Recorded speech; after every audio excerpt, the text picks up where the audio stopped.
down the line here, so. Okay, let's see, public notification. Wendy Coleman, my executive assistant, has complied with Wisconsin open meeting requirements. Meeting agendas have been posted on electronic meeting notice boards located on the first and second floor of the Government Center and the first floor of the Justice Center. Hard copy of the meeting agenda is available in the county clerk's office. She's verified the proper posting of the meeting. This is the Barron County Board meeting for August 18th, 2025, and this agenda and all attachments were posted on the 13th of August at 2:41 p.m. Okay, our invocation will be Pastor Wayne Hall from Abundant Life in Cameron, who's no stranger to us. Let us pray. Dear Father in heaven, we so appreciate you and honor you this evening. You have been so good to us, and we thank you for these members of this county board and the wisdom that you're giving them to govern our county. Bless them and their families. Bless all the county workers, as well as the city workers and the township workers in our county. Bless the various sheriff department workers and the police officers. Keep them all safe. Bless our farmers, factory workers, firefighters, medical staff, and all the businessmen. Bless all that call Barron County their home. Give these men and women tonight great wisdom in the decisions that they make. We appreciate you, Lord, that you have placed us in northwestern Wisconsin, and may we always be thankful to you and for what you've done in our lives, in our community. In Jesus' name, amen. Thank you, Pastor. I pledge allegiance to the flag of the United States of America and to the republic for which it stands, one nation, under God, indivisible, with liberty and justice for all.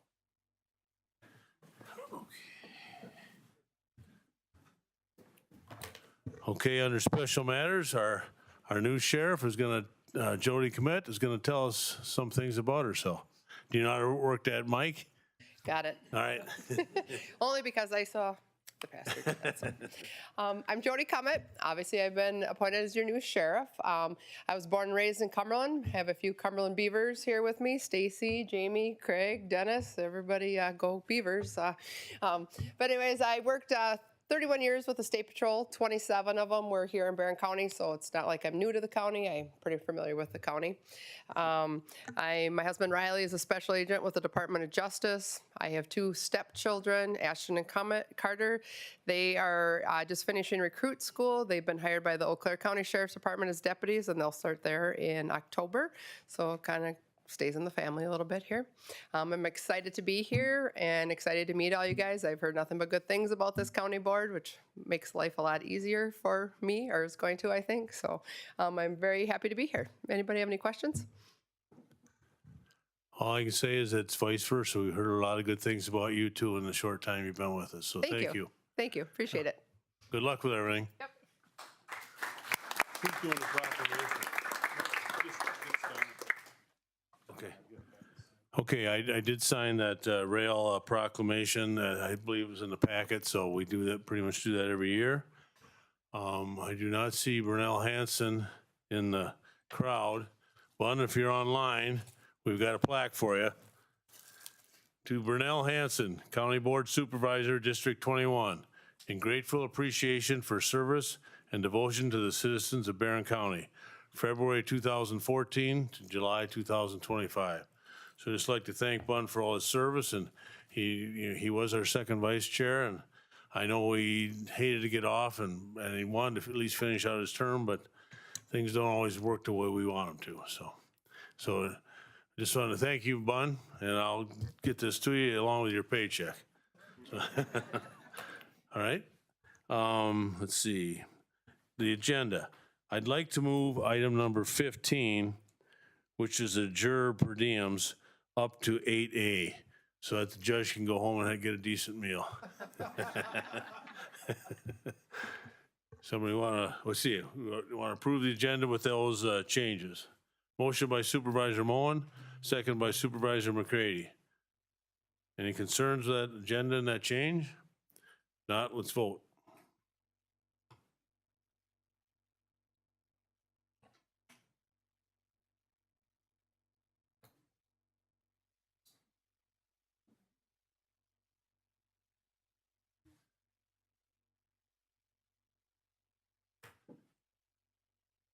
Kathy, you got it? Is a yes. Kathy, are you saying yes, Kathy? Yes, you are. Okay, all right, and then we'll come and fix it too, all right. Okay, so it's 26 yes and 2 absent. So thank you, everybody. The agenda is approved. Item number 6, approve the minutes of July 21, 2025. Motion by Supervisor Cook, seconded by Supervisor Heller.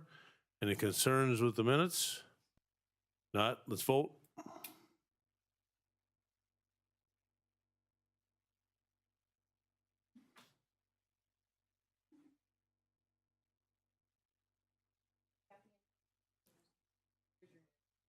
Kathy and Punky, you guys, are you yes on the minutes? Okay. Kathy, are you yes? Yes. Okay. All right. All right, that passed. 26 yes and 2 absent. Thanks, everybody. Item number 7, appointment and swearing in of District 21 Supervisor to replace Bun Hanson. That fellow's name is Tim Plotz. Tim, we had 3 people lined up for interviews, and Tim was the one we selected. We did have good candidates for that position. Tim, I think he'll come out well. We'll swear him in, and then he'll maybe tell a little bit about himself. But he'll work very well in the committees that Bun was on. So are you doing the swearing in? Okay. Yeah. Tim, would you like to come up to the front to the clerk, please? I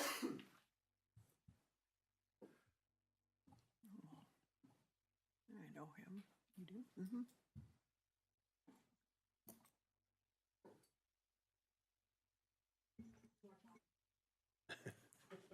All right, I'm going to have you raise your right hand and repeat after me. Sure. Pronounce your last name so I don't mess it up. Pletz. I, Tim Pletz, I, Tim Pletz, having been appointed to the County Board Supervisor having been appointed to the County Board Supervisor in District Number 21, in District 21, in and for the said County of Barron, in and said for the County of Barron, in said state, in said state, do solemnly swear do solemnly swear that I will support the Constitution of the United States that I will support the Constitution of the United States and the Constitution of the State of Wisconsin, and the Constitution of Wisconsin, and will faithfully discharge the duties and will faithfully discharge the duties of the Office of District Supervisor of the Office of District Supervisor to the best of my ability, to the best of my ability, so help me God. so help me God. Welcome aboard. Thank you. I'm going to have you sign right here.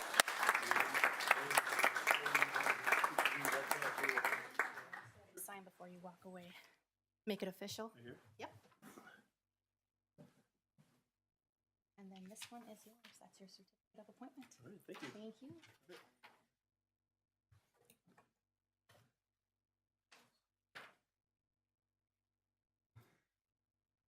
You want to show him? Might go introduce himself, but he could have done that right there too. Just a few words, right? Yep. Good evening, everybody. I'm really excited about getting this position and filling, of course, big shoes with Bun. It's worth noting that he's got a long legacy to fill with duties and things that we've all had here. So thank you for that opportunity. A little bit about myself. I'm still working. I've been in the financial services industry for about 40 years. I'm currently I'm chief credit officer for a large bank, for a large part of the United States. I grew up on a farm. I've got a couple of daughters with my wife. They're out of the house now, but 2 grandchildren, and live here in Rice Lake, and like fishing, hunting, anything sports. Active in a lot of different things, but this is going to be a real big focus for me. So I'm really excited about helping all of you and making some good decisions for the county, and glad to be here. So Louis, thank you. Welcome, Tim. And could I get a motion to affirm my appointment of Tim Plotz? Yeah, I see that motion by Supervisor Gooseleg, seconded by Supervisor Heller. Anybody have any concerns? Not? Let's vote. We actually don't need a motion to approve. We don't? I mean, I get the authority to do that? I know, you do. You know, I'm playing with fire there. Okay. Yeah, I know. I did, you know, a little wrong. Yeah, okay. Item number 8, public comment, and I believe we have 2 of them.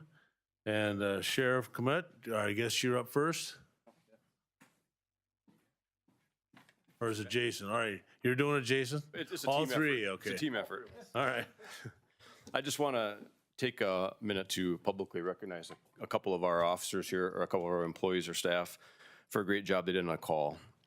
It is with great pride that we extend this letter of commendation and plaque to dispatcher Carrie Dvorak and Deputy Ryan Holbeck for their exceptional performance during a recent emergency incident involving a severely injured individual who sustained life-threatening injuries in a chainsaw accident. On July 25th, 2025, a 911 call received from the victim who was unable to provide a location due to the severity of his injuries and the remote nature of the area.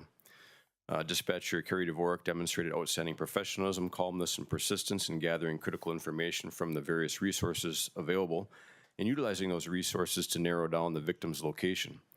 Through her diligence and quick thinking, vital information was relayed to the responding officers without delay. Deputy Ryan Holbeck, upon receiving that information, exhibited true determination by conducting a thorough search of a large wooded area. Even with the challenges posed by limited location details, Deputy Holbeck remained focused and resolute, ultimately locating the injured individual. Because of his rapid and coordinated response, life-saving medical assistance was rendered without delay, giving the victim the best possible chance at survival. Every year, the Barron County Sheriff's Department receives dozens of 911 calls from deactivated cell phones or missed dials where there is no one on the other end of the line. Many dispatchers and officers in this situation may have just dismissed the call too prematurely and cleared it as a misdial. However, Dispatcher Dvorak and Deputy Holbeck did not. Their professionalism and dedication and duty led them on, and they located the victim. The actions of Dispatcher Dvorak and Deputy Holbeck are a credit to themselves, the Barron County Sheriff's Department, and the community they serve. Their performance exemplifies the highest standards of law enforcement service and public service. It reflects the dedication, teamwork, and commitment to public safety that our citizens rely upon in their time of need. For their diligence, perseverance, and meritorious service, Dispatcher Carrie Dvorak and Deputy Ryan Holbeck are hereby formally commended.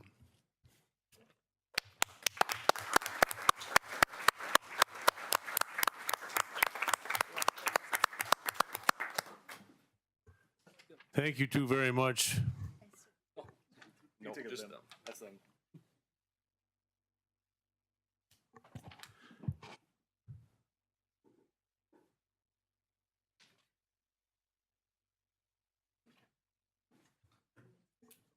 Okay.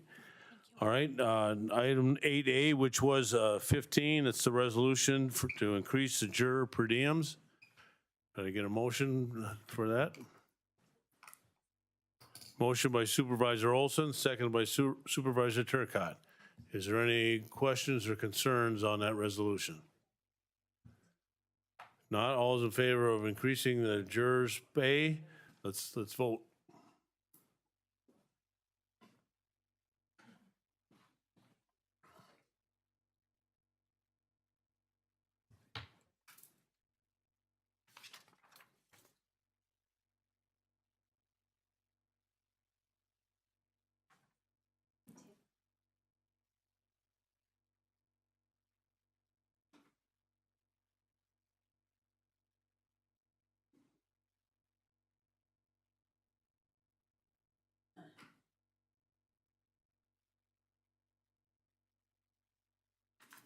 Is that a yes? Okay, thanks, Tim.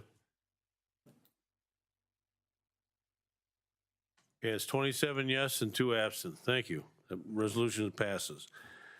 Then on to item number 9, the presentation on the Maple Grove Solar by IBV Energy Partners.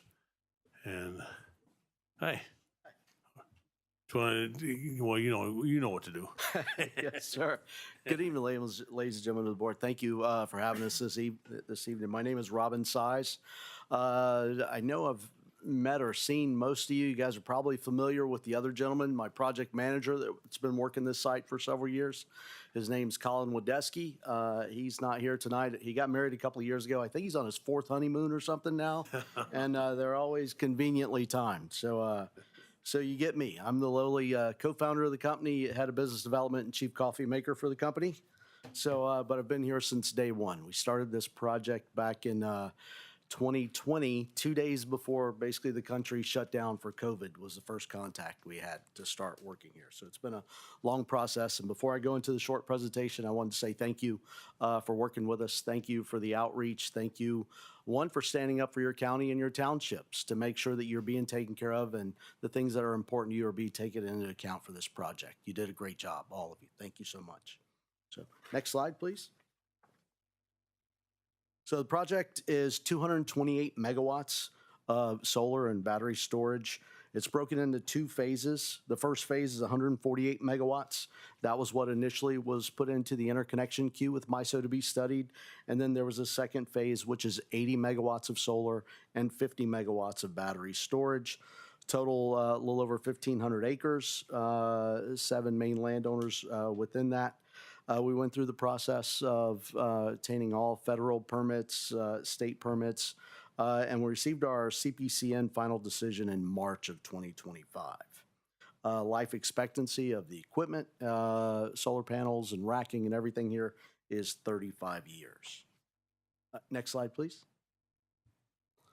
The boundaries of the project starts north and just east of Highway 25. The northern boundary is just south of 11.5 Avenue. Southern boundary is 9th Avenue. Eastern is 16th Street. And then the western boundary is just east of 13th Street. And there is a just shy of 1.8 mile transmission line that we've got to build from the collector sub that you'll see on the northern part that's called out here. That's where our project collector sub is. And we're building a transmission line that runs north 1.78 miles to the Barron substation. Next slide. So our project schedule, I've got listed out here all the major highlights in here. We received our CPCN approval in March of this year. We plan on kicking off construction early 2026, Q1, Q2 2026, and I've got that as possible first or second, and that's just depending on delivery of some equipment that we need to kick off construction, but definitely it'll be started by second quarter. And then we'd like to be, all our schedules right now have a COD and in the for phase 1 at the end of 2027. And we think that we could get everything in place where we could go kind of simultaneous with phase 2 at the same time. So we'll start construction one end, we'll move to the other, and by that time, all the transmission studies that needs to finish up for phase 2 should be done, so we could get them both in the ground by the end of 2027. That's what we're working towards. And then on the bottom, you'll see there some on-site trainings that we've worked out with your emergency response team. So that 30 days prior to construction, there's pre-construction emergency response training. 60 days post-COD, there'll be another training session. And then 1 year of full COD, there'll be another training session there. But look, we were part of the community. We want to be here, and we'll come in and we'll work with you whenever new personnel, if it needs to be refreshed, we'll be here to help retrain and do whatever we can to make sure that everything is safe. Next slide. So local economic impact, I mean, this is the important of what these projects bring to the local communities and revenue. Wisconsin Utilities Shared Revenue or AID program, through that and the size of this project per megawatt, you'll receive $563,000 annually to the town of Maple Grove, and then Barron County itself will get $736,000 annually based on the size of this project. The project itself is going to cost over $300 million for CapEx, construction, everything all in. During that time, it's estimated in just local spend and what the county will get, local hardware stores, hotels, restaurants, you name it, $23 million in local revenue during that time span of construction. Construction kicks off beginning of 2026 and will go to the end of 2027. That's a lot of time we'll be working here. 52K annual pledge gift to the Barron Area School District on top of that for the first 20 years of project once we go fully operational. And then job creation on here during that construction phase. We'll hire a general contractor, and the general contractor will sub out a lot of work. So a lot of local jobs will come in the local community here for stuff like building roads, doing a lot of the civil work that goes into this, where you can hire day laborers, you can have specialty work on the electrical side as well. If you can run a skid steer, a lot of that stuff, you'll get a lot of work here. A lot of chain link fence are going to be built. And then once it's all up and operational, it's pretty efficient, the way these projects run. So it's estimated 3 total on-site jobs after it goes commercial by the end of 2027. So I went through those fairly quickly. I didn't want to read the slides to you, but leave some time if you have questions, anything you need me for, please. Okay, I do want to echo, Robin, what you said before, though, too. Thank you for working so well with us. The Joint Developers Agreement, the JDA, was very important, as is the ERP, the Emergency Response Plan, because, hopefully nothing happens, but if it does, I think our guys will be well prepared, and thank you for stepping up monetarily as well and getting this all coordinated, so I appreciate it. Thank Do we you. have some questions by anybody? Yes, ma'am.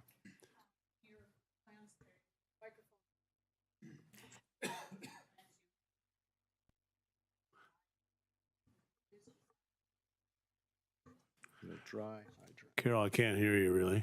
Wasn't I? In your plans, you have listed 2 dry hydrants, locations for them. Would you please define what a dry hydrant would be? Is that, forgive me, is that listed in the definitions of the JDA That's in the ERP. and the ERP? Mike can answer that. Yeah. Or I can. Please. Yep. Go ahead, Mike. Hi, good evening. A dry hydrant, let me back up. A regular fire hydrant is normally charged to the very top. A dry hydrant is an identified water source, like a stream or a small river or something, that we can put basically an empty tube down into, for lack of better terms, and then hook a suction unit to the top of it and then pull the water from down below up through the hydrant into the engine and then pump it out. Yes, ma'am, it's just a water source. It's called a dry hydrant. Thank you. Any other questions? Bill, Supervisor Stradle? Sir. Yeah, you stated the equipment, meaning the panels, are going to be serviceable and up to efficiency for 35 years hence? Yes, Is sir. that correct? Yes, sir. That's correct. We also have a warranty that comes with those panels where there is slight degradation every year, but it has to stay within tolerance. If not, warranty kicks in and they have to replace the panels if for some reason it doesn't. So say after 10 years or 15, how much of the efficiency is left? It's almost 100% yet, 80, 90, what? Yeah, if you do the math, 0.4% a year is what it is. Per year, that's right. Well, because I talked to an electrician, you know where that big solar panel field is down by Range west of Turtle Lake there? Yes, sir. Well, he's worked on them for a lot of years, and he claims a lot of them don't, the efficiency is down 50% after 10 to 12 years. Well, I can tell you, for me to build this project, I've got to borrow $300 million, and a bank is not going to loan me $300 million if my panels don't perform. So our whole business model is being able to produce a certain amount of energy every year, and it's based on that model of degradation of 0.4% a year. So that's basically a guarantee then. Yes, sir. Thank you. Any other questions? Supervisor Gores? Okay. What is going to happen with the electrical rates?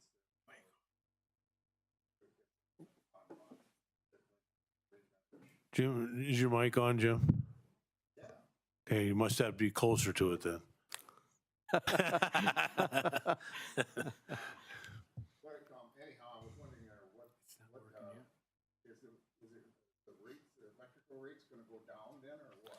So because in your local grid, if, let's say at the end of the day, if it's Dairyland Power that's buying the power, I mean, they've got their size of their grid that they service is in the thousands of megawatts. This project all in is 248. It's not big enough of a project to make a difference up or down. What it is going to do is help with grid reliability in the local area, though. But you shouldn't see an impact on your bill because of the site. It's too small in a big bucket, right? Supervisor Cook. Just a couple things to Bill's comment. So Barron Electric, obviously, if you drive by there, we have electrical panels sitting out front, and I can tell you they've been there for more than 10 years, and they're still efficient panels. They've lost, as you said, probably in that ballpark of Yes, sir. 4/10. Who's building your transmission line? Are you contracting that out? Yeah, it'll be contracted. We haven't identified or selected the contractor to build that yet. Okay. And how big, the Barron sub was what, 10 meg The Barron substation. that you're going to power out of? So our transmission line is going to be 161 kV Yep. is Okay. the line that we're building. Supervisor Bob Anderson. So, given the weather that we've had over the last 2 years, we've had some pretty nasty hailstorms, and it was not that long ago where I saw a picture of fields of solar panels that were just completely destroyed by hail. Is that just an insurance claim then? Yes, sir.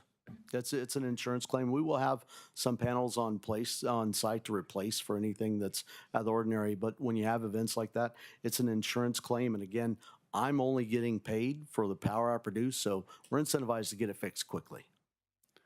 Supervisor Banks. What's the elevation of these panels above the ground? I mean, Yeah. how high do they go? So minimum distance where we want to have is 24 inches off the ground. So what's the ground? Is it used for anything other than panels or? So our technology is single axis tracker. So in the morning, our panels are going to rotate and track with the sun throughout the day. So the ground that's under there, it's going to get sunlight, it'll get moisture throughout the day, but we are going to seed the area for erosion control, for sediment control and everything. So we will seed, there will be grass that's underneath the panels. So what's going to happen to the grass? Is that good for anything? Yes, sir. Yeah, I'm not sure if you're familiar with the term agrivoltaics and what's going on now. Where a big push in the industry is have things like sheep come in and actually do your lawn mowing for you for the sites. It's really good for the fertilizer. It's good for the land, and it's another industry. Or John, you can get a big mower and contract out. Any further questions? Seeing none, thank you, Robin. You did an excellent job, and good luck with everything. Thanks, sir.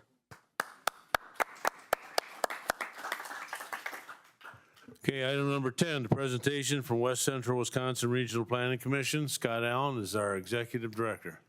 All right. Welcome, Scott. Thank you, Mr. Chairman, and members of the Board of Supervisors. Thank you again for allowing us the opportunity to give an update here, annual update, if you will. We were before you last fall. Here we are approaching fall once more. So appreciate the time to give you an update on some of our projects and also highlight a quick overview of who we are and what we do. Thankful that we do have at least one new County Board Supervisor here. So thank you, Supervisor Plutz, for joining in on your impromptu training of the West Central Wisconsin Regional Planning Commission. So we'll go to the next slide.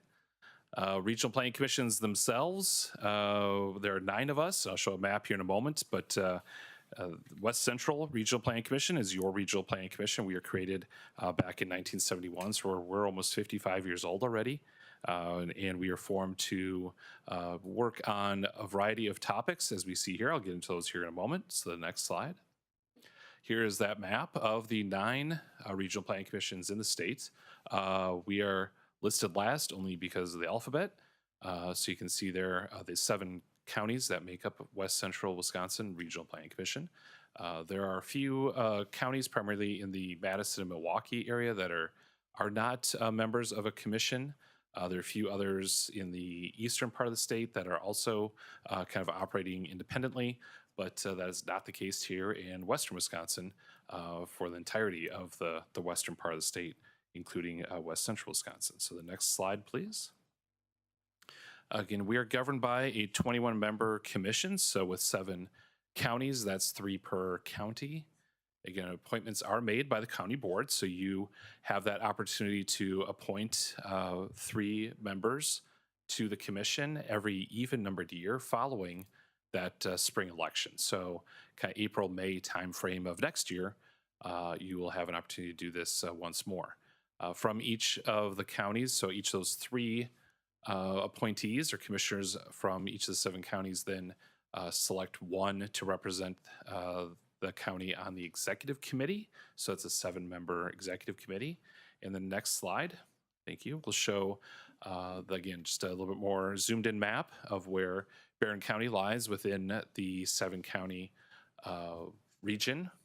And you can see they're listed, you are listed first, alphabetically speaking. So thank you to Supervisors Anderson, Patty Anderson, Supervisor Fowler, and Chair Oki. So Chair Oki also serves on your executive committee and also serves as the vice chair for the commission. So a lot of strong Barron County representation on the Regional Planning Commission. So you can see here too, I always like to highlight as well that each county can select those 3 members or 3 commissioners to represent them from any kind of methodology they'd like to pursue or utilize. For Barron County, you select 3 from amongst yourselves. So Chippewa County is the other county that does the same. The other counties select 2 county board supervisors and then 1 citizen member, so 1 non-county board supervisor. Those are typically somebody familiar with community development or primarily economic development. So a number of the counties select 2 county board supervisors and then economic development representative typically. You're in line with Chippewa County in terms of selecting all 3 from amongst yourselves, which is certainly a strong way to have representation on the commission. I should also point out that your current Barron County EDC director is a very busy person. So it's probably for the best that you have 3 from amongst yourselves rather than 2 plus Mr. Dave Armstrong. So with that, not to say that we're not involved with him quite a bit. I'll get to some of his work that we've participated with here in a moment. So the next slide shows our organizational chart. I tried to color code this a little bit. As the executive director, you see there, and then we have 2 other administrative staff. We have 9 planners from a lot of different kind of specialties in a way, but those are the blue identified staff members, and then 3 staff members that represent our regional business fund, of whom lending specialist Amanda Veith will be speaking here momentarily. Next slide, please. Just real quickly, our goal is to assist units of government in planning for physical, social, and economic development needs of the region. Kind of a traditional kind of planning and development kind of staff effort. And we do this in 3 ways. We serve as a coordinating organization between federal and state agencies and Barron County and your local units of government. We assist units of government working on issues that occur at a regional level. Talk about that here momentarily, and then provide technical assistance, advice, services directly to those individual units of government. I'll give some examples here in a moment. Next slide shows kind of the 4, kind of at the beginning, we talked about kind of statutorily the different types of topics and projects, programs, policies, what have you, that we participate in. And we kind of break those down into 4 different buckets, if you will: economic development, transportation, community development, and conservation and mapping. The photo there is from last year's State Farm Technology Days, which was held in our region in Chippewa County. The next slide shows the first 2 in that list: economic development, transportation. From economic development, again, not to read the slide either, just a couple things to highlight: economic development administration of revolving loan funds. Again, Amanda will talk a little bit about that. County economic and population profiles. At your seat, we have our 2-fold folder, which again, if you've been on the board a little bit longer, you may have multiple copies of this. So feel free, I always like to say, feel free to pass it on to others that may be of interest, either in participating in some of the services we provide as the Regional Planning Commission component or the Regional Business Fund aspect as well. But on the left side is the updated economic profile for Barron County. As I mentioned, Dave Armstrong earlier, he assisted us with updating that for your use here today. Those are also on our website. If you go to county, there's kind of all of our list of the 7 different counties, and you can pull down individual economic profiles for all 7 of those. So we just recently updated that. Also like to highlight in that our industrial park profiles. That's one that really rely on your economic development corporation staff to assist us with updating that, because that's a continually growing and changing aspect that we're not as, again, familiar with firsthand. So that's where those kind of connection points we make with EDC staff. Under transportation, I'll highlight a little bit here in a moment, safe routes to school plans. Those are happening in all 7 counties throughout the region. And we also are working on pedestrian bicycle facilities planning. So a number of you have been helping with that project over the last year plus. Next slide talks about the other 2 buckets, if you will. Community development, some things to highlight here. Grant writing and administration, that's one area where we kind of help fill in that gap of services for a lot of local communities. So towns and villages and some cities as well that, again, maybe don't have the capacity or expertise to kind of go down the path of writing a complex grant application or administer a grant if they were to receive one. Emergency preparedness is another one that I'll talk about here in a moment. Kind of goes hand in hand with hazard mitigation planning, working with a lot of EMS county staff at each of the 7 counties as well. And outdoor recreation plans, we assist with those, and I'll mention a project here momentarily in that regard. And then finally, conservation mapping, water quality planning, lake management plans. That's one area where we're kind of branching out a little bit more into that. We're working on a lake and water, have a surface water resource center, if you will. It's going to be an online component that we're starting with here this fall. And will be, the idea there is to kind of work as a clearinghouse and facilitate, materials, information and such to local communities who need some assistance with some surface water planning aspects. So with that, I wanted to highlight a list of the projects for Barron County. So the next slide does that. Again, not to read off all these individually, but I wanted to highlight a couple in particular. Again, I mentioned the economic profiles on the list there that's before you. We also I mentioned outdoor recreation plans. We updated the City of Cumberland outdoor recreation plan last year. We also updated the Barron County hazard mitigation plan, talked about emergency preparedness and hazard mitigation plans. And we're finalizing a FEMA grant with the Village of Elmina for a safe room and storm shelter project. That's one thing that we've been helping a number of smaller communities with that grant application administration. Completed the Barron County Bike and Ped Plan. Thank you to a number of supervisors that assisted with that. And we finalized the Barron County Crash Report, which we'll show here in a moment as well. I highlighted that last year, but we finalized that as well. And we're kicking off here this fall with the new school year, Safe Routes to School Plan update for Rice Lake School District, updating their 2008 Safe Routes to School Plan. To me, 2008 doesn't sound that long ago until I do the math, and then I feel sad. So, but again, those are things that we assist with, not just new Safe Routes to School plans, but also updating existing ones. And Rice Lake was one of the first that we worked on back in 2008. Also updating the Barron County Outdoor Recreation Plan as we speak. Specifically to that one, it's just a minor update to the previous plan that we helped with back in 2019. Project Steering Committee is reviewing online survey results and a draft of the updated plans. So we'll hold a meeting in September on that project to finalize potential future projects and submit a completed plan for your adoption, hopefully late September. We do have the graphic of that draft plan right there on this slide. So again, that's currently underway. So that's a project we're still working on. To go back to Village of Elmina Safe Room, a little bit more specifics with that. That FEMA grant has been preliminarily approved. I know a lot of grants at the federal level been kind of back and forth, a little bit uncertainty with those, but that's been preliminarily approved through working with the village and then also with the state with Wisconsin Emergency Management. So again, that's something where, again, we stand kind of in between that, facilitating things through the state and federal level with local communities. So we're working on them with them to respond to FEMA's request for information on the proposed project. And this is kind of part of the normal final approval process. That proposed safe room would have a 317-person capacity, which is pretty impressive, and as part of a multi-use pavilion within the Shadyside Park.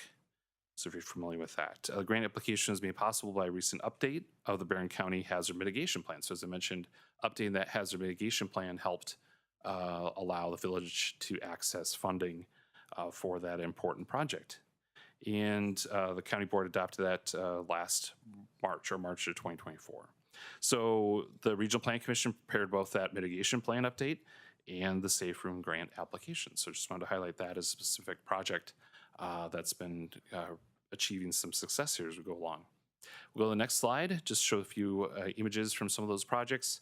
This is a snapshot from the Barron County crash report, which we are open to suggestions for renaming our crash reports. That sounds a bit kind of demoralizing, maybe a little. Yeah, yes, very, yes, unimpressive. So we're open to other terms than just crash report. But you see here, it's a crash assessment, and we show a heat map of kind of where those kind of hotspots are for number of crashes.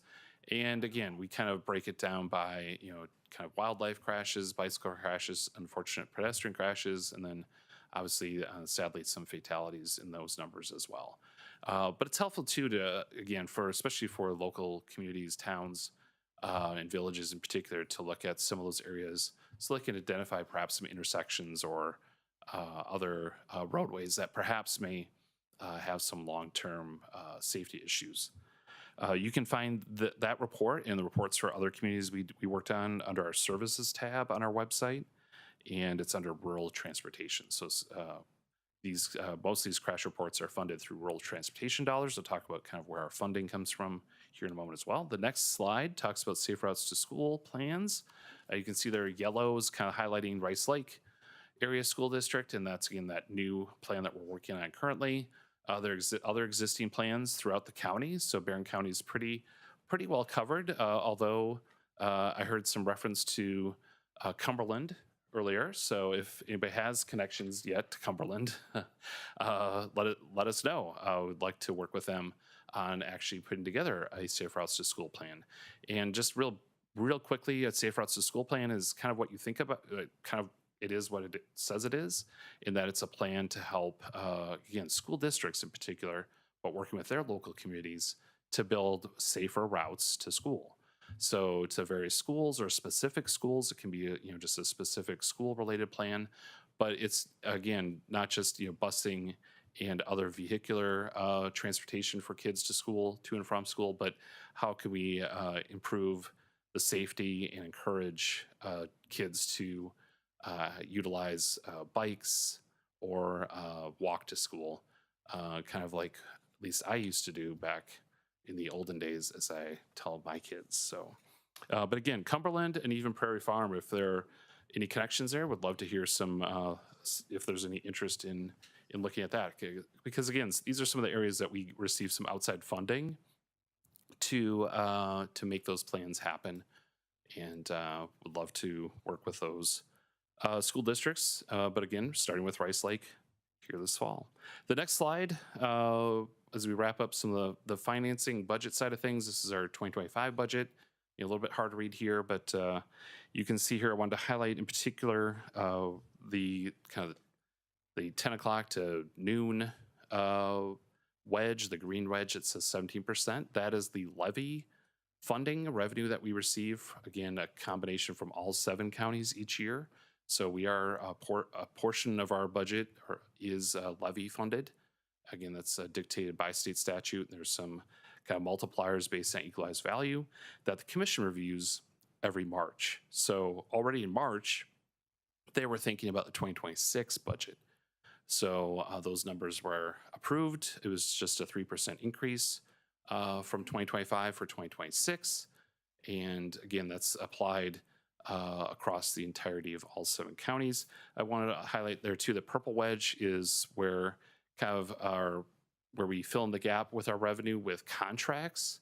So some of these, there are, a little bit of additional funding that is received for such things as, an outdoor recreation plan update. There may be a portion of that is funded as a standalone contract, for example. So the next slide talks about that levy funding. So you can see kind of the history recently. Barron County, so last year was 31,693, this year 32, and next year 34. So kind of a pretty progressive increase, 3 to 4%. For Barron County, again, based on equalized values, some counties see a little bit larger increase, some see a little bit smaller, but Barron County is kind of right in the middle. So that's what you will expect to see. For next year, these we kind of call them county service charges or levy funding. It's used to provide that local match to a lot of those federal dollars. So I mentioned things like safe routes to school, transportation funding, the crash report. Those are things that you don't pay for directly per se, but the levy funds help provide any matching funds for those types of projects or kind of our just regular technical assistance that we provide to a number of communities. Also helps kind of, buy down some of the overall costs for some of these projects as well. So close out with a couple of quick slides coming up next, just benefits of regional planning. Again, won't read all this too, but as I was referencing levy funds, we are again able to partner and leverage funds to assist with some of these projects. We also operate with that public and fiscal accountability because, as being quasi-governmental ourselves, we have that same kind of expectation as well. As I mentioned, kind of that watershed or kind of surface water clearinghouse, we act as a repository there, the last bullet point for a lot of different information. And then finally, before I turn it over to Amanda, what else should you know about us? Again, we have tools and expertise, 9 different planners on staff. That's not something that every community has access to, except you do as the Regional Planning Commission. Again, we serve that public mission as well. And we take on multi-jurisdictional missions too, a lot of different ways, and offer a lot of unique services that are unavailable or just folks don't have the capacity for elsewhere. So with that, we'll come back for some questions a little bit, but I'll turn it over to Amanda to talk about Regional Business Fund.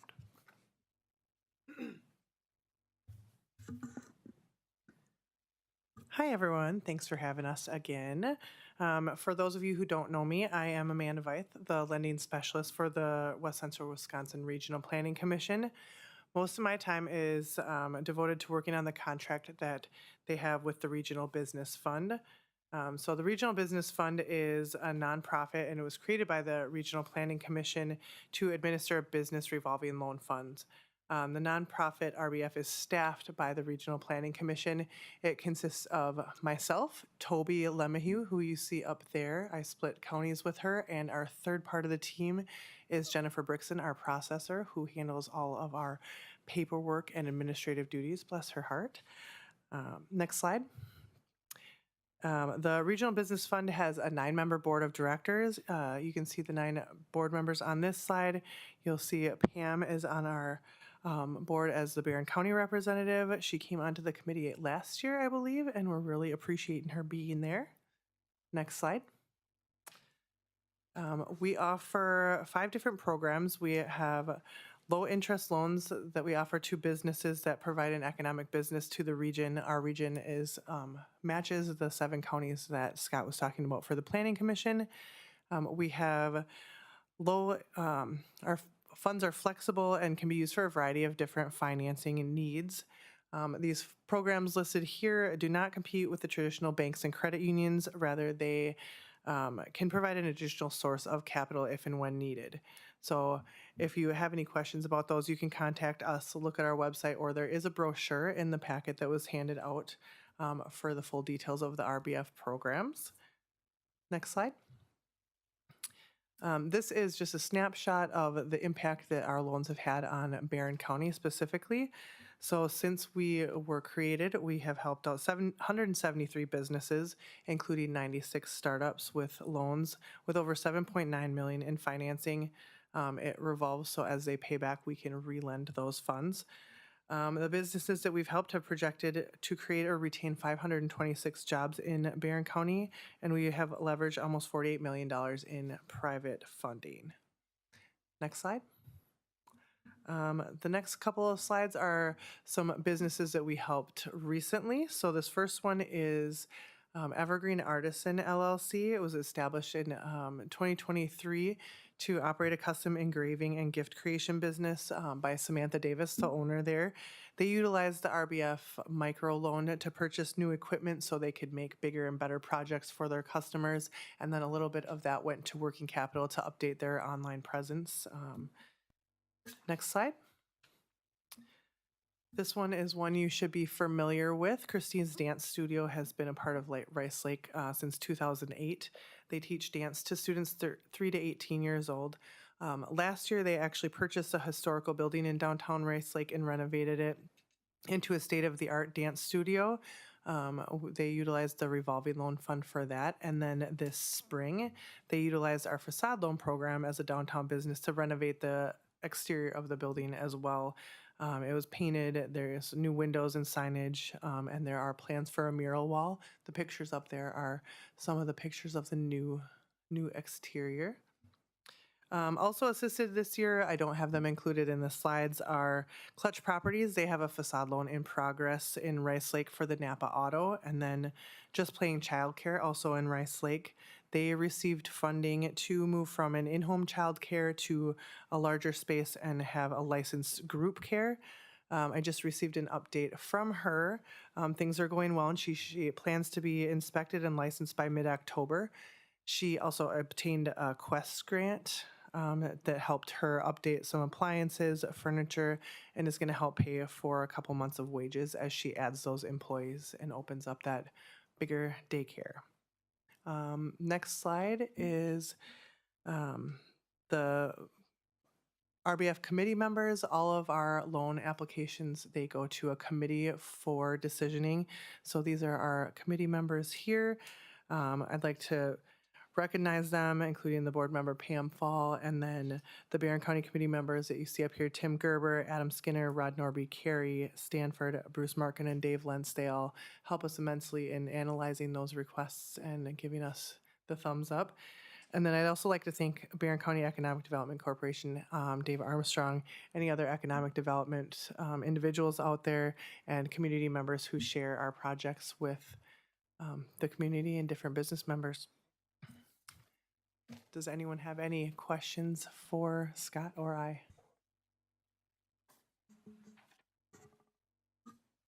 Supervisor Banks? Is tourism one of your projects dealing with or expanding tourism in the county or in a local area? Great question. Not directly. We do work with a number of the tourism boards.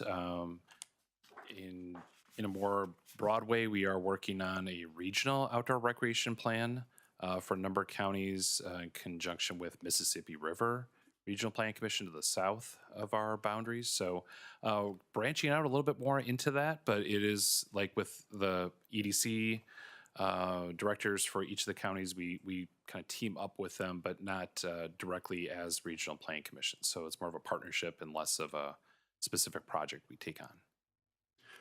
As you can see, Barron County utilizes the regional planning and regional business fund quite extensively, and I know Dave Armstrong works heavily with them as well. So, and I just want to thank you for your leadership, Scott and Amanda. You guys do a great job.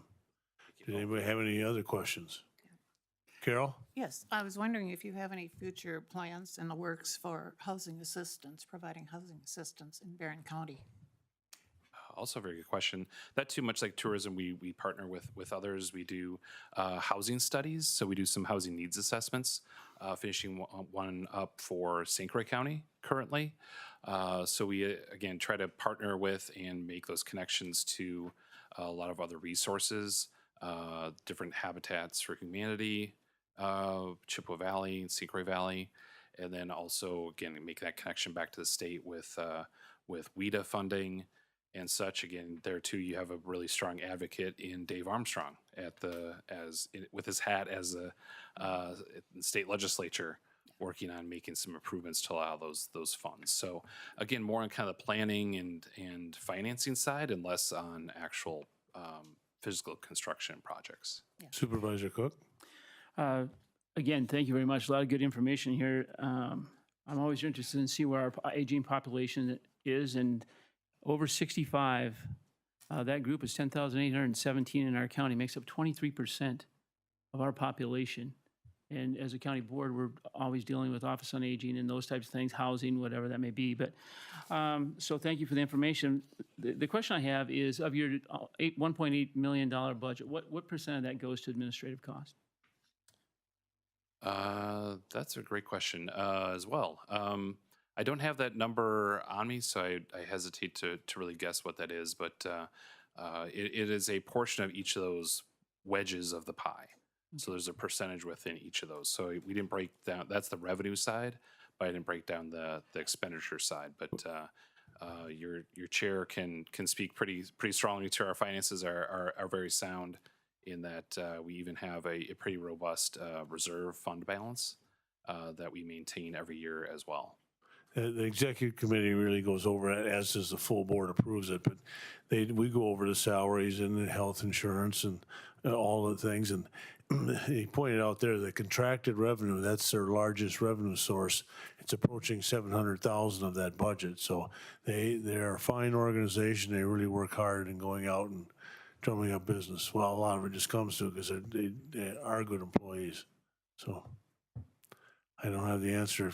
I can get it for you. Yeah, we can certainly do that. Supervisor Patty Anderson. I just want to tell everyone what a pleasure it is to go to these meetings, and I've learned so much being on this committee, and the lunch is really good too. Any other questions? Hey, seeing none, thanks Scott and Amanda, appreciate it. Thank you all. Thank you. Okay, item number 11, election of the county board second vice chair. Are you taking this over, Jess? I am. All right, so how this is going to work is the same process that it works for in April at your reorganizational meetings. And for those who weren't here to join us for that, what's going to happen is there's a nomination ballot that's going around with every supervisor's name on it. Everyone has the ability to check one name. If you check more than one, then your vote will not be counted, but you can nominate whoever you'd like. But like I said, it's just one person. These are a unanimous ballot. And then Lance and Becky will go around and collect them. We'll take all the names that were nominated and announce them. And then whoever is nominated has the chance to accept the nomination or decline the nomination. And then we will start a second, basically the first ballot, but the second piece of paper you will see will have everyone on there that accepted the nomination, and you'll be voting then. And everyone that was accepting the nomination will also have a chance to speak as to why they're interested in seeking the second vice chair position. Is Louie and Carolyn on that list? Good.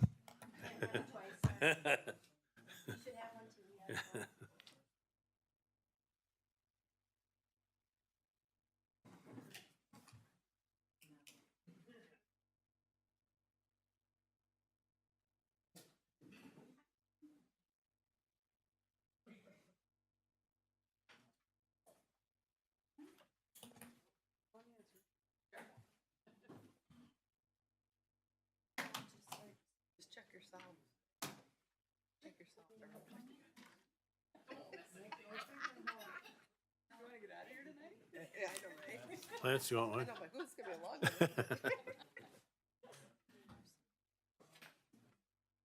You want to count, I guess.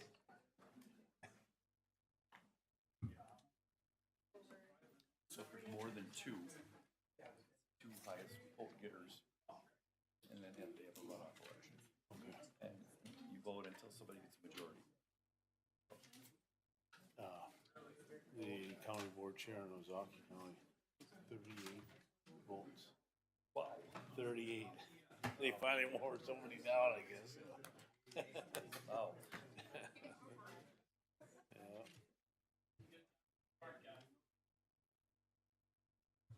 So right now, when they get the top two, they'll be the ones. No, they'll go around. Oh, first they're gonna ask if they, yeah, if they're interested. And then there'll be a vote, or we don't count it off of there, it's the actual vote. Top. Well, it's all by paper though. Yeah.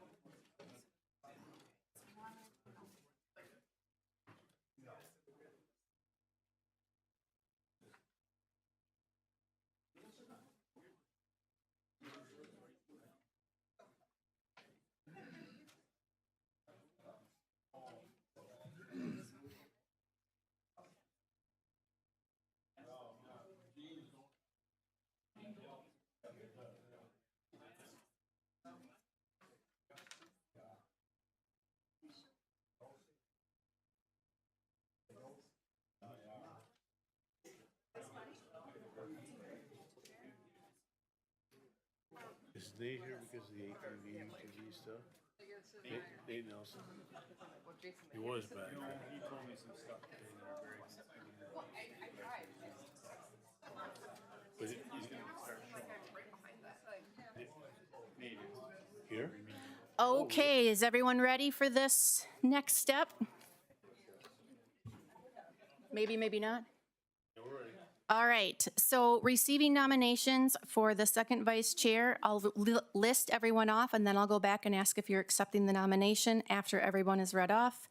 So first we have Randy Cook. Oh, they got some more. Oh.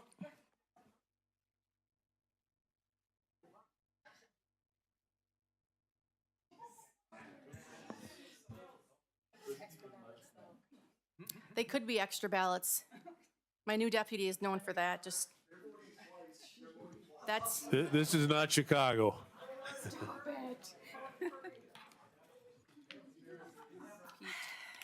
Sorry. Okay. 2 for Pete. Good help is hard to find. Oh my goodness. We'll see if I come back tomorrow. Poor Minch.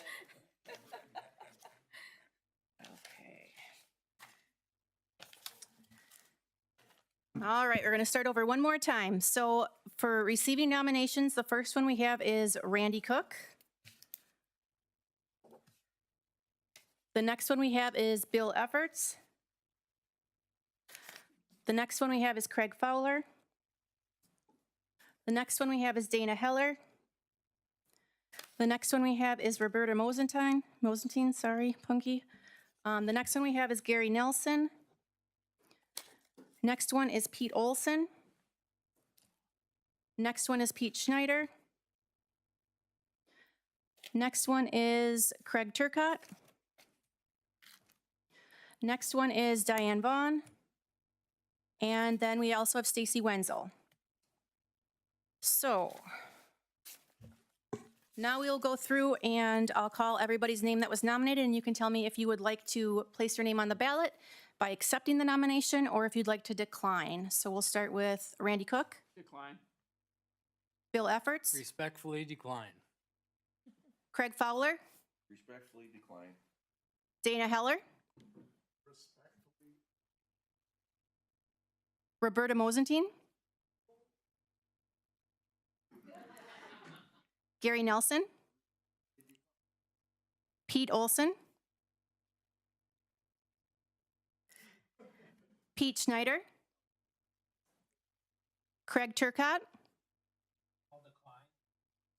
Diane Vaughn. Accept. And Stacy Wenzel. All right, so what I'll be doing now is making a ballot with those 3 names on it, and you'll all be voting again. But in the meantime, I will let Louis call for each one that was nominated, all 3, and they can discuss why they'd be interested. I guess Pete, you're up. I have served on as second vice chair once before, and I guess I've got 9 years experience on the board. So I think I'd be able. I know I could do the job. So appreciate your vote. Diane. I've been a supervisor for a little over 3 years now, and I was attending board meetings and executive committee meetings for a couple of years before that, so I've been around and seen the system for a while. Right now I'm serving on the Health and Human Services Committee, and I'm the vice chair on the Commission on Aging, and I'm really enjoying those two committees. They kind of work really well hand in hand together, so I'm learning a lot there, and that's really good. I take my position as a supervisor very seriously and appreciate the opportunity to serve. I prepare diligently for all of my meetings, so I think I would be a good fit for the executive committee, and I ask questions when I'm not sure, you know, if I have a question or something that needs to be clarified, I'm not afraid to ask questions. And I know not everybody in this room has the same opinions. That's part of the great thing about America, that we can have different opinions and we don't have to agree, but we can come together and work for good. And I would like to do that on the executive committee. I hope, even though we don't always agree, that you can see my dedication, and I would appreciate your vote. Stacy. Hi. This is my third term on the county board. I serve on Law Enforcement Committee, Commission on Aging, which I'm the secretary for, and Health and Human Services, which I am the executive representative for. I would like to say I take my role as a county board supervisor seriously as well. I love it. I know that I can do the job just like Pete and Diane, I'm sure, are capable of as well. I really like to focus on the people that we represent and get their opinions and listen to them without interjecting mine. That's very important to me, to be able to talk to people within the community that have opposite opinions of me. Not that that really has anything to do with being second vice chair, but I think I could do the job if I needed. So thank you. Okay, thanks, everybody. So the ballots are coming around. Ready, John? So as the ballots are coming around, what our rules provide that if there are more than 2 candidates that appear on the ballot, the 2 top vote getters will have a runoff election. So this balloting will determine the top 2 that go head to head. And just vote for one. Vote for one, and then we'll have one more ballot after this one.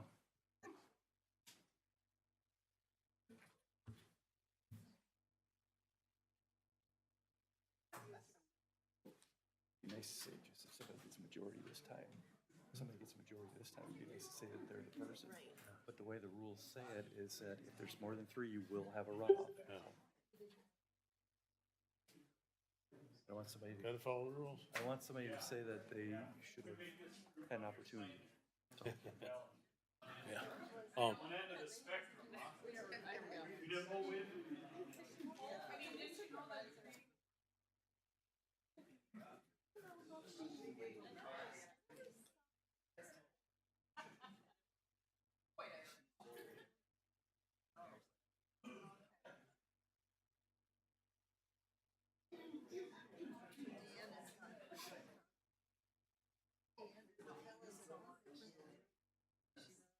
Has everybody's ballot been picked up?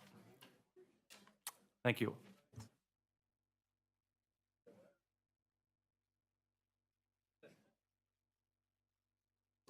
Punky, do we have your ballot?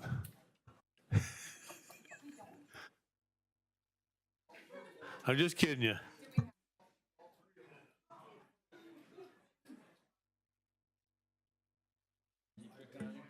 Mm-hmm. You can speak. Look it, I've got my light on. Do I get any attention? Nope. Talk, just go ahead, talk. Louis, please. Yes. I would like to ask a question of the county board. I went to a meeting the other day, or visitation, and it was on the Randall Therapeutic Services. So I want to know how many of you went when you were invited? Okay, I went. It was something to see, something important in our communities to take care of our people, our children, and that especially those who have to go through the courts. It is. Punky, I did respond to her and tell her no, but she said any supervisor that wants to see it at any time on their schedule, give them a call and she'd entertain that. They had about, I suppose, 300-400 there. The building used to be the old school, as you heard. It is absolutely gorgeous. I mean, it is the beautifulest building in the Barron County. I believe you. It has the rooms for about 25 people who will all be working there. They all have their own office, their own equipment, whatever. This is how big it actually is, looks like. It won't show you very good, but a little bit of idea for you, okay? I'm going down this way because you never pay attention to us. Okay. It's just absolutely, I think they have 25 rooms for people that are all different, doing different things for whoever comes in. Now, it can be from a child all the way up to an adult, of course, you know? And I found one good-looking guy, and I'm going to him. Thank you, Punky. We got to proceed with the vote. All right. You always turn me off, Brett.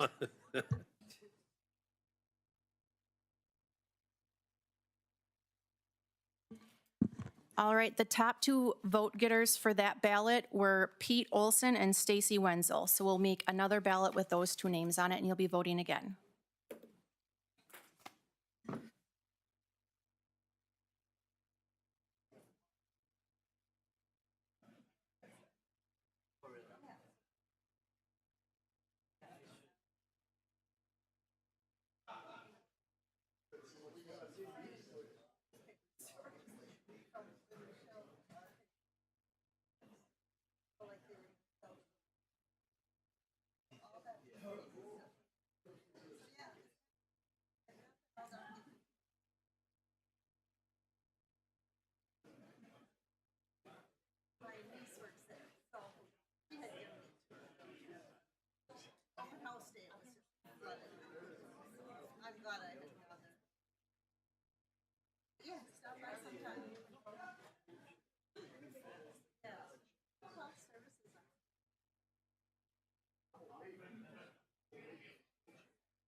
All right, we have the results from this last ballot, and the new second vice chair is going to be Stacy Wenzel.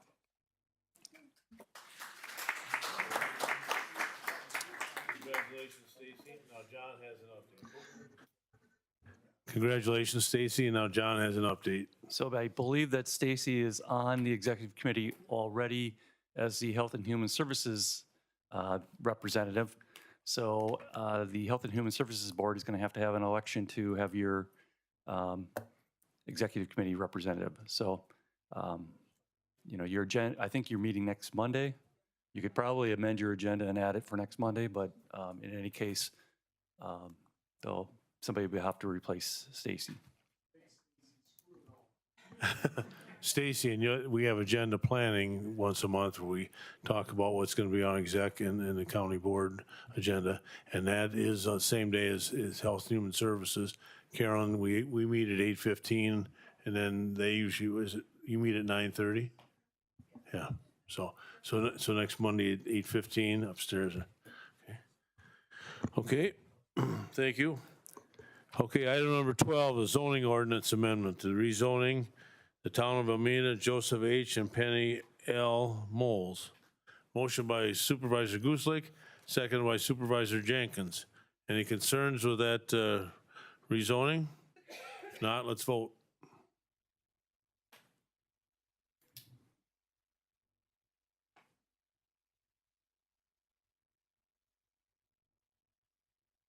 Jim? Gores?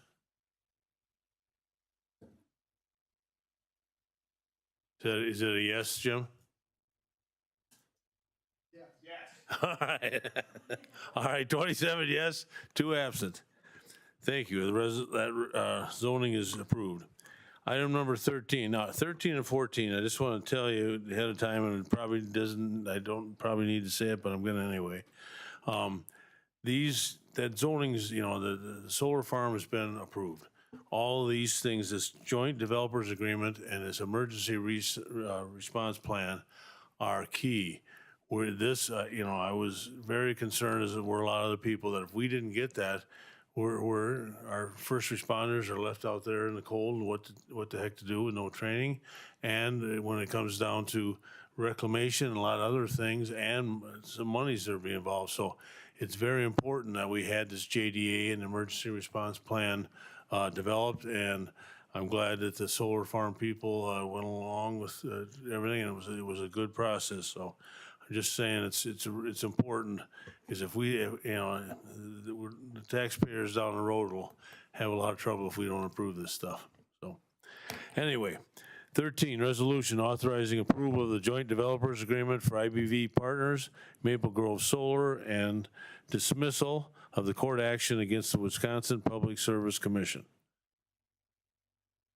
Motion by Supervisor Heller, second by Supervisor Cook. Any concerns or questions on that? Seeing none, let's vote.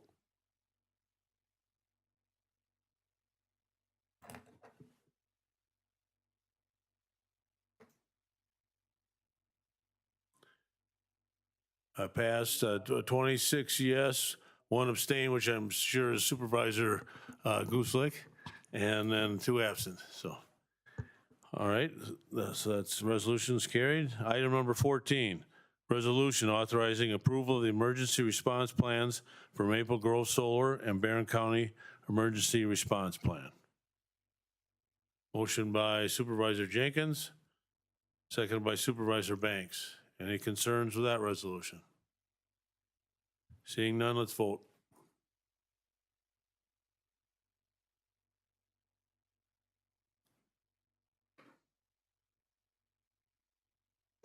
That passed 25 yes, 1 no, 1 abstention, and 2 absent. And the abstention, Supervisor Guslick was the abstention, and Supervisor Gores was the no.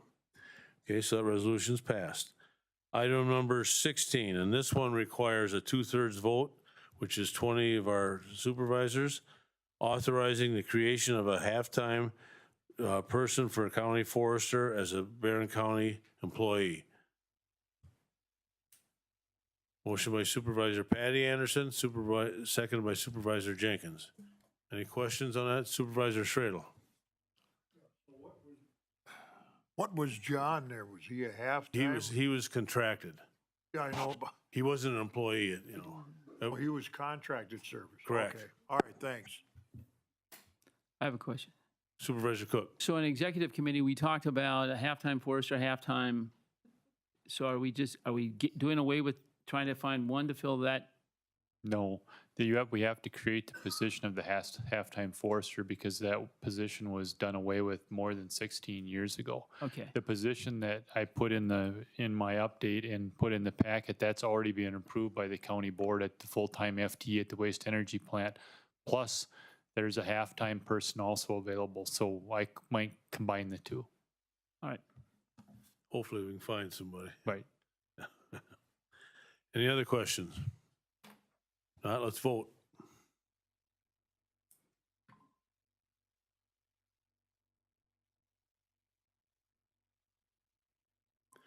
That passed with 2/3 of the full membership, 27 yes, 2 absent. Thank you. Item number 17, an ordinance designated additional portions of county highways as ATV, UTV routes. Motion by Supervisor Schneider, seconded by Supervisor Jenkins. Anybody have any questions on this ordinance? Seeing none, let's vote. I would like to see an update on these UTV trails, though. I'd like an update on the UTV trails. It passed with 27 yes and 2 absent. Thank you. Okay.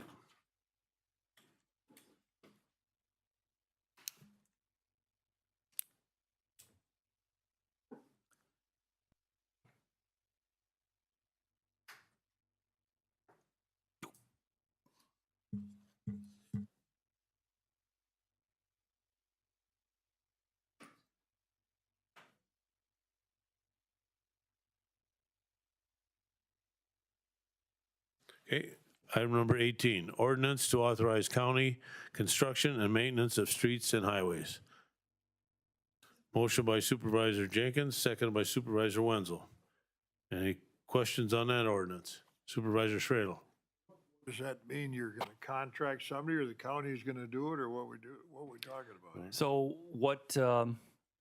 there's been some changes in some rules and some agreements between the state, DOT, and just in order to protect ourselves, the statute allows counties to pass an ordinance which allows you to enter into contracts with local municipalities to construct infrastructure. And so the recommendation from Wisconsin Counties Association is that all counties pass that type of ordinance just to have that as to support yourself, support you entering into those contracts. We had a resolution from years ago, but we wanted to update it and add some of the other additional language that they were talking about. So it's really more of it's more of just a formality. Okay. Because we already enter into those contracts, but this just bolsters our position to do so. Thank you. I have a question. Who else, somebody else have a question? I do. Oh, Supervisor Cook? So currently, when you say we entered into the contracts with townships, we don't enter into a formal bidding process with townships, correct? That's correct. Counties don't have to bid. The statute allows counties to provide basically a quote, but they do it on a time and materials basis. And so the statute doesn't require counties to do that. So I don't know that we actually have a contract, but we have agreements with them to provide paving in their municipalities or road building in their municipalities or maintenance in their municipalities on their roadways for a time and materials basis. So right now, this ordinance, what does that change in that process? It doesn't change anything in that process. So right now, they still do not have to bid. They're just simply time and materials, again, competing against private contractors. Correct. Okay. I don't like that. Any other questions? Supervisor Gores?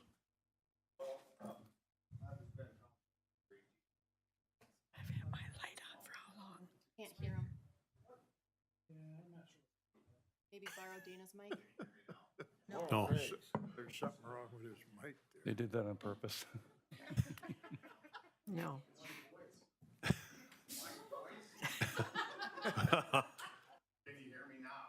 No. Talk loud, Jim. What do you call it, when, I was town chairman, for Clinton, and, when we,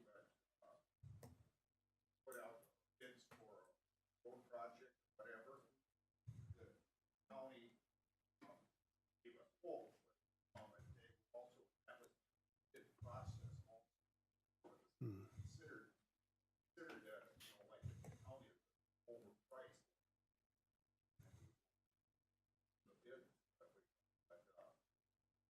And we could always take the quote. But we always entered the county process. Yeah, I think that's what most of them do, yeah. Any other questions or concerns? Yes, I'm telling that this is kind of because one of the counties did some work where they weren't supposed to do it for public, and it started right there because everybody in that town wanted it done for free, their thing, and you cannot do that. Cannot go on that kind of property like a gas station. Okay. Any other comments? No. Okay, let's vote.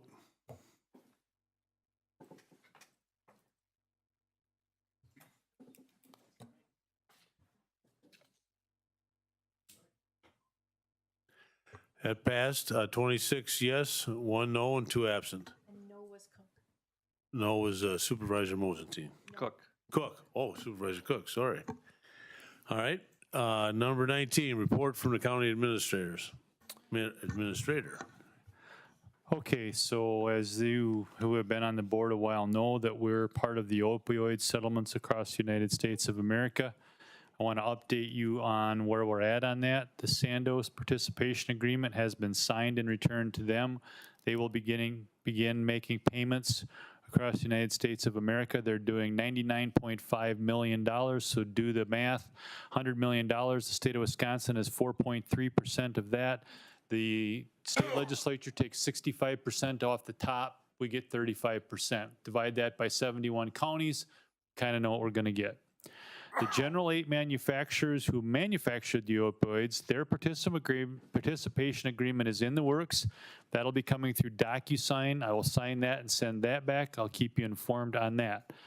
Purdue, the direct settlement will come through DocuSign. The Purdue bankruptcy, because as you know, the Sandler family tried to file bankruptcy, went to the Supreme Court. Supreme Court said you cannot file bankruptcy in the manner that you did. Now that's the non-lawyer definition. That's going to come through via snail mail, and we'll sign that. So we have Sandoz behind us, plus a whole bunch, plus we've got Walgreens, CVS, others behind us. We'll have 3 coming up. Well, actually, we'll have 11 coming up. So I put in the packet, thought it was very important to disclose to the county board what we have received so far. So that's what I put in the packet, $624,471.07. That's basically what we have for fund balance. But keep in mind, very critical, the next statement out of my mouth. That's to be spent over 17 to 19 years. We do not want to go down the tobacco settlement road of the early 2000s. You get all the tobacco money, you put it against 1 year's budget, you look like a bunch of heroes, except now you got all these problems. So I know that Supervisor Bartlett and that Health and Human Service Committee is doing a great job managing this. We've been very successful with our Federal Drug Reunification Court, which is really where we should spend this money. It's right in there. So just wanted you to be very aware of what that's about. Questions on that? All right, really appreciate what the executive committee did for our 2025 employee recognition. And Supervisor Bartlett, thank you for taking the lead on that. 4 hours of floating holiday to be used by the end of the year. I know people really appreciate that. I can just say thank you from the staff. Thank you. The acid gas removal system is up and running well. It was put online 5 days early. I just went over the budget with Brent and company, and they're actually being able to burn straight they shred it. They're being able to burn straight sheetrock and pass all of the emissions tests. There are some emissions so low now with this new system that they're unidentifiable. So we're gonna, what happens next is we're gonna pay $48,000 for the stack test. If we pass that stack test, John, if I'm correct, it's 3 years then, if they pass? It's a 3 years before we have to do it again. I'm anticipating we'll pass. A lot of kudos needs to go to Brent Bond and that group out there. They picked up a mess and made it work. So that's what I have. Any questions on what I just talked about? Bill? One other thing, they're gonna be able to go ahead and increase the amount of tons they burn per day, which will enhance the income coming into the county every Correct. day, basically. Correct. When the solid waste board was out there and inspected the acid gas removal system, if you watched, you saw a double semi-load of burnable material from Nestle's that they did not want to put in a landfill. They wanted it burned in a certificate. So that continues to be a shining star. And then the only appointment I have is Patty Anderson to the Economic Development Board because the Village of Hagen has now joined, my understanding, they've joined the EDC Barron board. County Economic Development Corporation, yes. Yep. So do we vote on that? Yes. Can I get a motion to approve Patty? Motion by Supervisor Guslick, seconded by Supervisor Bob Anderson. Any concerns? Not, let's vote.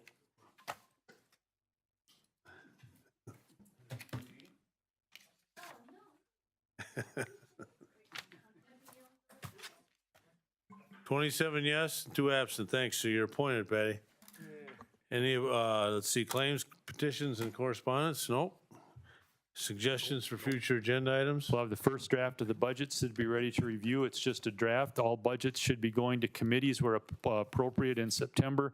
Thank you to the Highway Committee. They've already approved theirs. And law enforcement is scheduled to approve their budget this week. So that's on there for. Yep, I'll have that. I'll amend the agenda tomorrow. I'll take care of that. And that's what I have. Is there any way we are going to view the new equipment? No, Not yet? no. Okay. Okay, anything else? In the future, we talked tonight on the ordinance, on the UTV, ATV. I'd like to have an update from the Sheriff Department to see just what types of incidences, how those trails are working out. I know we have a full-time officer that does that. If we could just get a 5-minute update on how that looks, the signage, if there are any issues. I know they're buzzing up and down the road. Do you hear that, Jody? I do. I'll see if Jeff Wolf can put something together, because obviously he's kind of in charge of everything, Yep. our rec officer, and he knows Okay. everything. All right. Yep. By unanimous consent, we'll adjourn to 6:35.